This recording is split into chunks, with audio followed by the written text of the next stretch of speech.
STEM City host, Dr. Owais Durrani, is here with me this morning to talk about a new episode of STEM City. Good morning. Welcome back. Good morning. Happy to be here. I always look forward to these segments. What are we talking about today? We're talking about health professionals with the Houston Dynamo. So I think soccer fever's caught us all, right? Yeah, the Dynamo absolutely, season started. They won on Tuesday, which is good. The World Cup's coming to Houston. So it caught me, and I was like, you know, what are some connections we can make here? And so they have a sports science department that kind of keeps the athletes healthy, kind of brings them back from injury, use a lot of cool tech to make sure that the coaches can get the best and most accurate data. And so I talked with Alex and Paul, who are two of their professionals there, and asked them a whole bunch of questions. Cool. And it was a fun time there. Okay, well, let's take a look. Let's do it.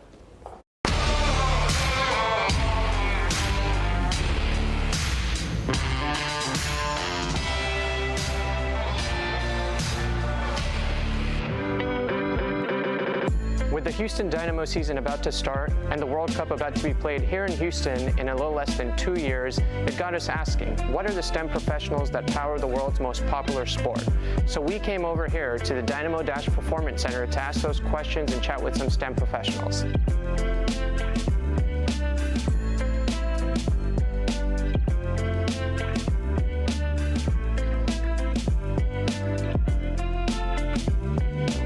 Well, Paul, thanks so much for joining us on STEM City. You are the head of performance here at the Dynamo.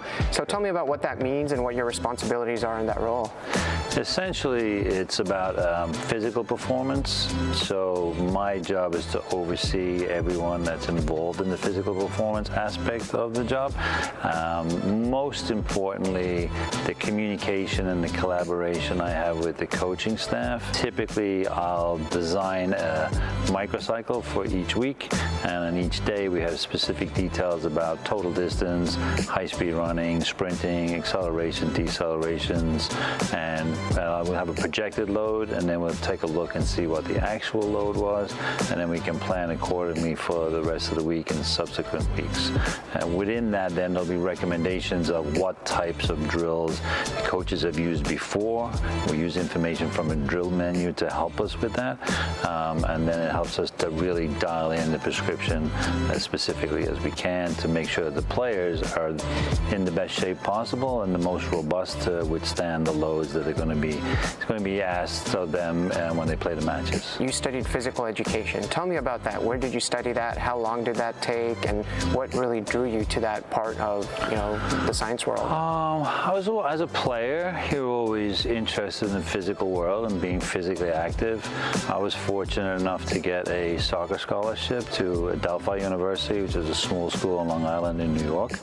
And then because of my role in sports, physical education there wasn't really specific degrees that you could study when I was in school that would then, the pathway would be to end up with a pro football team or a pro sport team. But physical education was probably the next best role. So that's why I ended up studying physical education. That ended up, I got a job then as a health and phys ed instructor at a small community college, but I was also still head coach of their soccer team.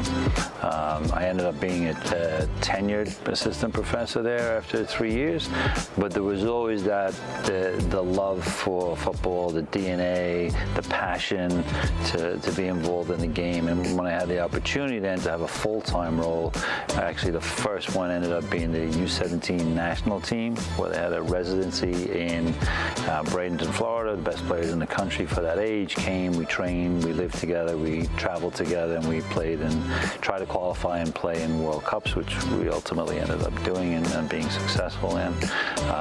So that was kind of the transition from me being a professor then to more of a full-time performance fitness coach. Yeah, that's really cool, because I think a lot of, you know, say you're in high school and you're thinking of studying physical education or some other subject, you think that you're kind of maybe stuck into one kind of perceived role that society gives you. Mm-hmm. But you obviously did teaching, and then you transitioned into like a full-time role with teams and whatnot. Would you say that is doable and something you've seen other colleagues do? And obviously in your own life, was that something very difficult to do, or no, it's something as long as you want to do it, you can? Ultimately, in my world, it's all about education. Yeah. So if you as a player where if we want to take you in the gym and prescribe certain exercises, we have to be able to educate you as to why they're important for you to become the best player you can become, because your buy-in and understanding the benefit to you is going to be massively important.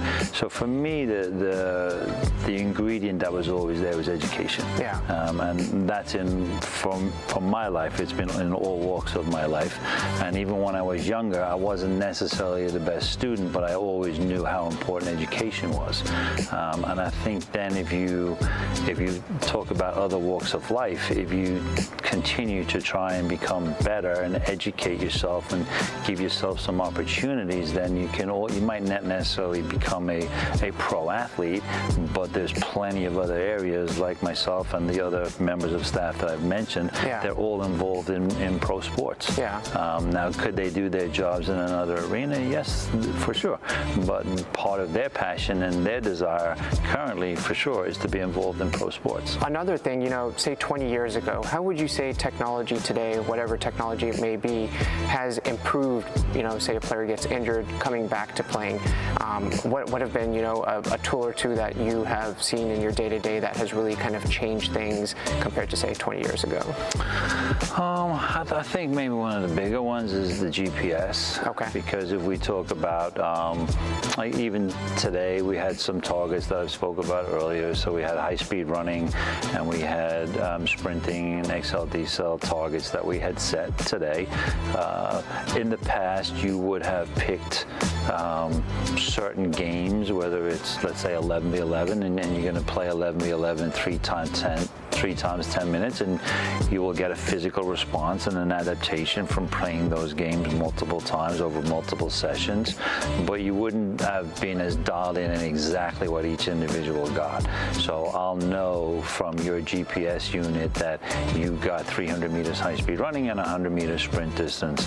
However, we might have projected or programmed that you should get 500 meters high-speed running and 150 meters sprint distance.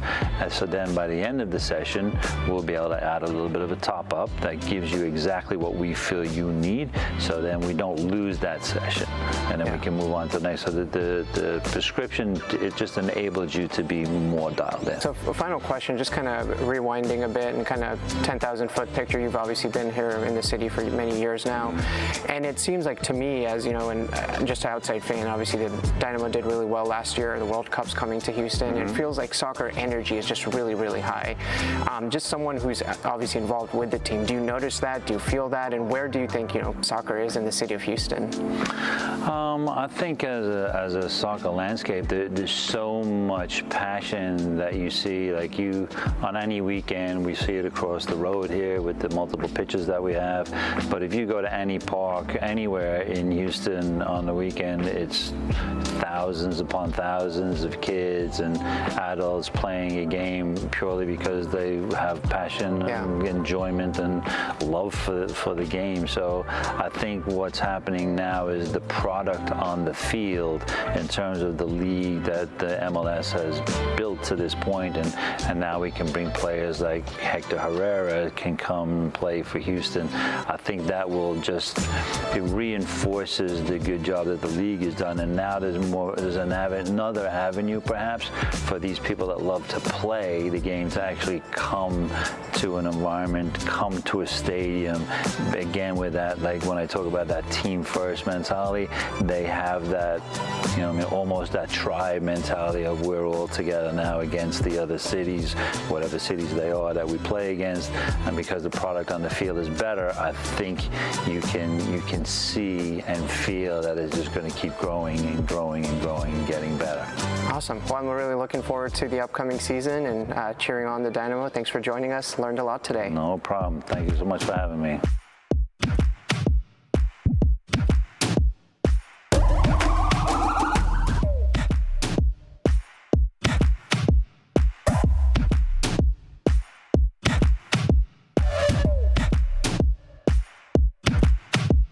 Well, Alex, thanks so much for joining us on STEM City. You are the head of sports science for the Houston Dynamo. Tell me what that means. So my role entails a variety of things, but essentially I just use bits of technology and interacting with players to try to get maximum fitness capacities as well as reduce injuries amongst the players, and overall just help them perform to their best. Very cool. And so you played in college and then you played professionally. How did the transition from playing professionally to sports science come about? Probably in the most unwanted way possible. I just wasn't good enough, to be honest. So I wanted to stay in football my whole life. Got to a point where I was sitting on the bench at a professional level and had to make a decision whether I wanted to stick with that or stay in a sport in a different way. And that led me to this. Yeah, and a lot of young people may be in that position, right? High school, early college, where they love the sport, they're still playing it, but they realize, hey, the professional door may be closed or not there. Tell me about, like, you're obviously you look like you're very satisfied with your job, you're still part of the team, you're enjoying it. Can you talk to those people about, like, it's okay, there's still a lot to do around, you know, the sport that you may love, and there's so many roles that are there? Yeah, definitely. There's that's what tends to happen with a lot of people. Like, my story isn't uncommon. Yeah. Even a lot of roles, even equipment managers or medical personnel. Most of the people here have some type of playing background, maybe not at collegiate or professional level, but to a point where they love the game and they want to stay in the game in some aspects. So there's plenty of roles out there. It's just finding your passion. For me, it was a bit easier to decide because I was always one of the more fitter players and physical players, so that helped me find that passion for that side of the sport, whereas someone else maybe has a bit more of a passion for medical and wants to stay in the sport. They tend to go that route. So yeah, there's plenty of different roles in outside of being the actual athlete themselves, but yeah, plenty of off-field work that goes on. Yeah, and obviously a big part of that is the educational training you get to be able to, do what you do with the players. What did that look like for you? For example, was your degree in? How long did it last? And tell me some more things about that. I did a 4-year undergraduate degree. I did that in the States here in America, which was a Bachelor of Exercise Science. And then I did my master's degree in Australia, which was a Master's of High Performance Sport. So then after you got your education, can you tell me about a few milestones that may have led you to the Dynamo? For example, what was your first job after that? And was it college sports or professional sports, and some of the pathways that led you here? Yeah, so after I obtained my master's degree, I did an unpaid internship at Purdue University. Okay. So I was working at the collegiate level. After there, I went and got a full-time role at a different university, at the University of Louisville. And then from there, that's when I stepped into the league and got a role with Orlando City first, and then I made it to here. So a bit of a kind of cookie-cutter stepping stone, I guess, through the collegiate system and then to the professional level. Okay. And then, so what does an average day look for you? Like, for example, today, we're right before the season starts. What did today look like versus how would a game day look like for you? Yeah, we have certainly on our side a lot more work on the training element. When it gets to games, it's very different. Yeah. So for us, we're in very, very early.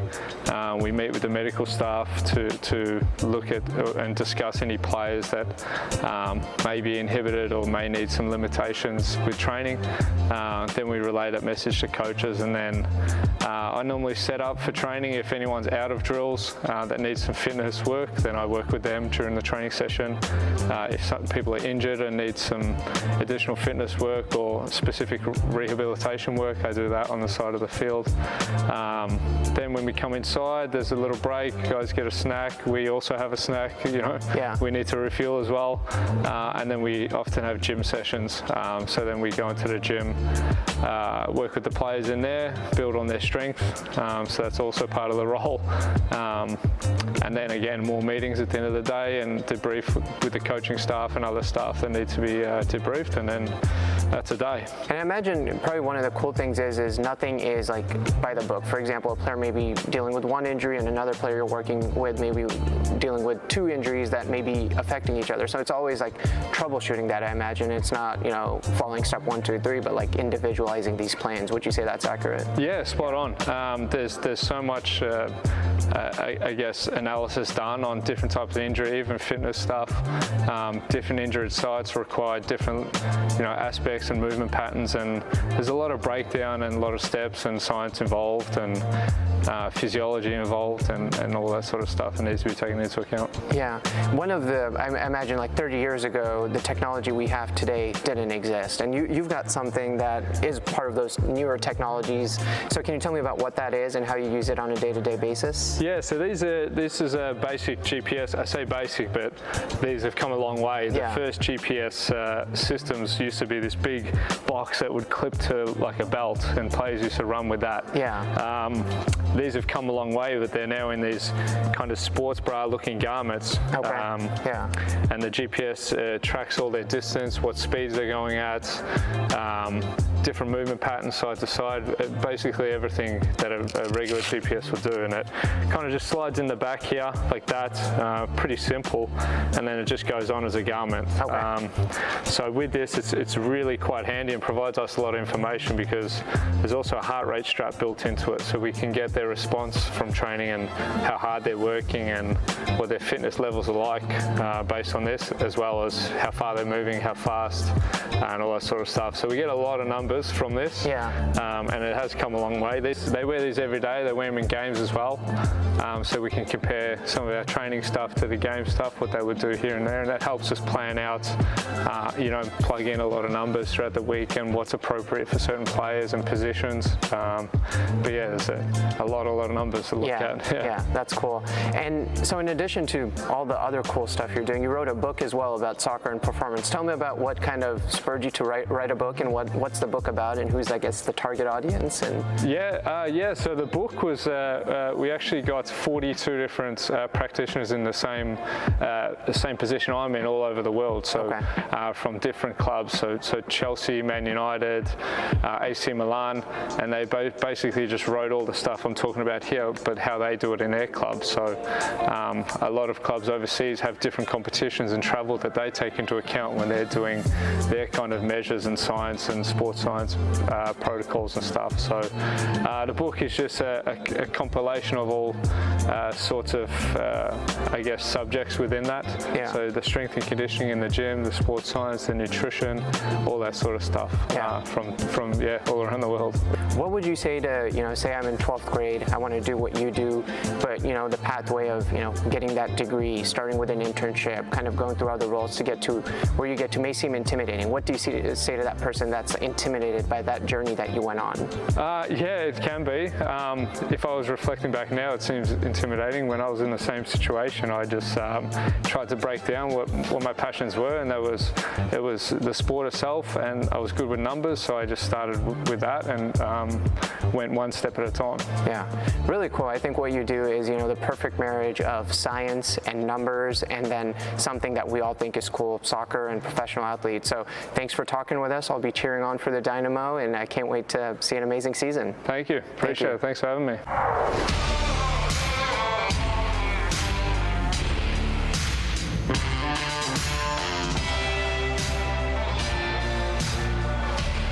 I'm always amazed at the access you get for these stories. They're so enlightening. We learn so much. And that device that he was showing us, that really helps coaches sometimes make decisions on who they're going to start and how often they're going to start. Yeah, you need different characteristics, say, during the beginning of the game, mid-game, end-game, and based on the data they have, they use those characteristics to sub in certain players at certain points in the game. So it's strategy, perfect, right? Yeah, perfect marriage of, technology, STEM professionals, and athletes. I love that. Okay, talk to us about what you're working on for next month. So we did an episode with the Artemis astronauts a couple months ago. We revisited space. We're in Space City. There's many components to it. And so we talked with a company called ILC Dover that actually makes the spacesuit. So I talked to the engineers. They showed me the suit. They got Did you someone jump in one? I didn't jump in one, but they did have one of their team members do it. So I'm excited to show that next month. That's really awesome. Okay, and of course, folks can catch that right here on KPRC 2+ now at 9. And you can also watch it again on our website, clicktohouston.com. Dr. Durrani, always a pleasure catching up with you. Thank you. Thank you, sir. We appreciate it.